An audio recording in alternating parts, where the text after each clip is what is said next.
நிஜமாவே வந்து பார்த்தீங்க அப்படின்னா வந்து பாண்டியன் ஒரு மளிகை கடை வச்சுருக்காரு. இந்த கடையில் வந்து ஜாமான்லாம் என்ன விலையில் விற்கிது, முன்னாடி ஒரு 10 வருஷத்துக்கு முன்னாடி பருப்பு என்ன விலையில் விற்றுச்சு, இப்போ எப்படி விற்குது அப்படிங்கிறது தெரியும். அப்போ பருப்புலேருந்து செய்கிற பருப்பு வடை விலையும் ஏறி இருக்குங்கிறது புரியும்.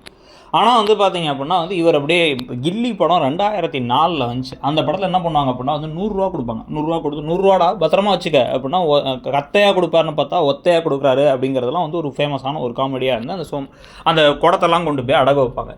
இவர் கிட்டத்தட்ட வந்து 20 வருஷம் கழித்து அதே 100 டெய்லி செலவுக்கு வச்சுக்க அப்படிங்கிறாரு. காலேஜ் படிக்கிற பிள்ளைகளுக்கே வந்து இப்போ 100 கொடுத்து அனுப்புனீங்க அப்படின்னாலும் வந்து போக்குவரத்து போகிறதுக்கு போக வந்து இப்போ ஒரு டீ காஃபி குடித்தாங்க, ஒரு கூட ஒரு பப்ஸை வாங்கி சாப்பிட்டாங்கன்னா 100 தீர்ந்துடும். இவர் கடையில் வேலை பார்க்குறாரு. இவருக்கு வந்து செலவுக்கு காசு எதுவும் கொடுக்கறதில்ல. அதுக்கு சட்டை வேணும் அப்படின்னு கேட்டால் சட்டை வேணுங்கிறதுக்கு காலிலேருந்து சாயங்காலம் வரைக்கும் லெக்சர் எடுத்து காசை கொடுக்காம விட்டு சட்டை வாங்கி கொடுத்த மீனாவையும் வந்து தப்பாக பேசினார் இவர். அப்படி இருக்கும் பொழுது இப்போ திருப்பி கோமதி வந்து தயவு செஞ்சு அவனுக்கு ஏதாச்சும் சம்பளமாக கொடுங்க அப்படின்னா அவனுக்கு எதுக்கு சம்பளம், கையில் காசு நிறைய கொடுத்தா அவன்லாம் செலவழித்து கெட்டு போயிடுவான் அப்படிங்கிறாங்க.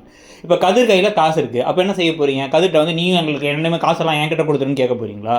அது எப்படி முடியும்? இது என்ன விதமான ஒரு புரிதல், என்ன விதமான ஒரு அண்டர்ஸ்டாண்டிங்கிறத நமக்கு ஒன்றும் புரியவே இல்லைன்னு வச்சுக்கோங்க. இது இல்லாமல் ஆனால் சிசிடிவி கேமரா 32,000 போட்டு வீடு முழுக்க 5 கேமரா ஃபிக்ஸ் பண்ணி எல்லா பக்கமும் யார் வந்தாலும் தெரியணும்லாம் பிளான் பண்ணி எதையோ பண்ணிகிட்டு இருக்காரு. இதுக்கு நடுவில் தான் இன்னொரு நம்ம முன்னாடியே சொன்ன ஒரு வில்லன் ட்ராக் ரெடி ஆகிட்டு இருக்கு.